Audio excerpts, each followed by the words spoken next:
South ఇండియాలోని అతి తక్కువ ధరలకి రత్నాలనందించే ఏకైక సంస్థ 6JVR. నేటి సమాజంలో ఆడవాళ్లు అన్ని రంగాల్లో ముందుకు వెళ్తున్నారు. నేను కూడా ఉద్యోగం చేసి నా భర్తకు సహాయంగా ఉంటానని పెద్దలకు చెప్పింది. నీకు పెళ్ళయింది, 2 కవల పిల్లలు పుట్టారు, హ్యాపీగా నీ కుటుంబంతో బతుకు, పిచ్చి ఆలోచనలు పెట్టుకోకు అంటూ ఉచిత సలహాలు ఇచ్చారు పెద్దలు. టీచర్ ఉద్యోగం చేయాలన్న ఆమె కోరిక ఆశయానికి భర్త అడ్డు చెప్పలేదు. నీ లక్ష్యాన్ని చేరుకోవడానికి అన్ని రకాలుగా సహకరిస్తానని హామీనిచ్చాడు. కట్ చేస్తే ఆమె 1 కాదు 2 కాదు ఏకంగా 5 ప్రభుత్వ ఉద్యోగాలు సాధించి ఎంతో మంది మహిళలకు ప్రేరణగా నిలిచింది. ఇంతకీ ఆమె ఎవరు?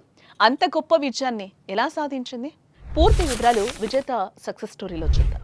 శ్రీకాకుళం జిల్లాలోని సరుబుజ్జిలి మండలం మతలపుపేట గ్రామానికి చెందిన చింతాడ రాధాకుమారి, కేఎల్ నాయుడు భార్యాభర్తలు. పెళ్లైనప్పటి నుంచి ఇద్దరు ఎంతో హ్యాపీగా ఉన్నారు. ఈ జంటకు 2016లో ట్విన్స్ పాప బాబు పుట్టారు. అప్పటి నుంచి రాధాకుమారి ఓ సాధారణ గృహిణిగానే ఉంటూ వచ్చింది. పిల్లలు, భర్త అదే ఆమె లోకం. భర్త కేఎల్ నాయుడు హైదరాబాద్లో ఎల్ఐసి ఏజెంట్గా పనిచేస్తున్నాడు.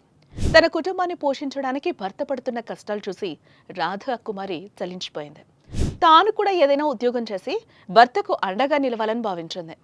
తాను చిన్నప్పటి నుంచి ప్రభుత్వ టీచర్ కావాలన్న కోరికను భర్తకు చెప్పింది.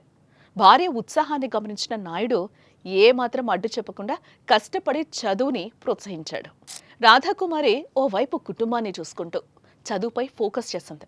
2013లో ఉమ్మడి హైదరాబాద్లో టీటీసీ పూర్తి చేసింది. 2018-19లో వైజాగ్ నుంచి లాంగ్వేజ్ పండిట్ కోర్స్ పూర్తి చేసింది. 2023లో ఆంధ్ర యూనివర్సిటీ నుంచి బిఎడ్ డిగ్రీలు పూర్తి చేసింది. ఓవైపు సంసార సాగరంలో మునిగి తేలుతూనే 5 ఏళ్ల పాటు డిఎస్సికి లాంగ్ టర్మ్ కోచింగ్ తీసుకుంది.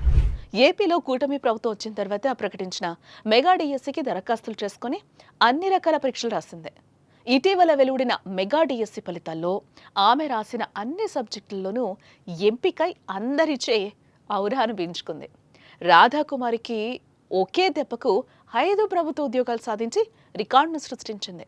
రాధాకుమారి ఎస్జిటి విభాగంలో 14వ ర్యాంక్, ఎస్ఏ తెలుగులో 23వ ర్యాంక్, ఎస్ఏ సోషల్ 39వ ర్యాంక్, టీజీటీ సోషల్లో 77వ ర్యాంక్, టీజీటీ తెలుగులో 113వ ర్యాంక్ను సాధించారు. తాను సాధించిన విజయం గురించి రాధాకుమారి మాట్లాడుతూ, కలలు కన్నం కాదు, అవి సాకారం చేసుకోవాలి. నేటి సమాజంలో ఎంతో మంది మహిళలు మగవాళ్లతో పోటీపడి ఉద్యోగాలు చేస్తున్నారు. పెళ్లైనంత మాత్రాన ఇంటికే పరిమితం కాకుండా కష్టపడి చదివితే మీరు కోరుకున్న ఉద్యోగం సాధించే అవకాశం ఉంటుంది. బాధ్యతలు, బాధలు ఆశయానికి అడ్డురావు. చదువులో రాణించలేకపోతే ఏదైనా వృత్తిలో నైపుణ్యం సాధించి దాని ద్వారా ఆదాయం సంపాదించుకోవచ్చు. నా భర్త సహకారంతోనే ఈ విజయం సాధ్యమైందని, ఆయన నన్ను అన్ని విధాలుగా సహకరించి ప్రోత్సహించడం వల్లనే నేను అనుకున్న ఆశయాన్ని సాధించాను అని అంటున్నారు. చింతాడ రాధాకుమారి లైఫ్ స్టోరీ ద్వారా నేర్చుకోవాల్సిన విషయం ఏంటంటే, మనం ఒకప్పుడు మహిళలను వంటింటి కుందేళ్లు అనేవారు. కానీ ఇప్పుడు ట్రెండ్ మారింది. మహిళలు మగవాళ్లతో సమానంగా ప్రతి రంగంలో తమ సత్తాను చాటుతున్నారు. పెళ్ళైన తర్వాత భర్త, పిల్లలు అంటూ జీవితంలో కాంప్రమైజ్ కాకుండా మీకున్న ప్రతిభతో బాగా చదువుకొని మంచి ఉద్యోగంలో స్థిరపడొచ్చు, లేదా మీకున్న నైపుణ్యంతో ఏదైనా వ్యాపారంలో రాణించవచ్చు.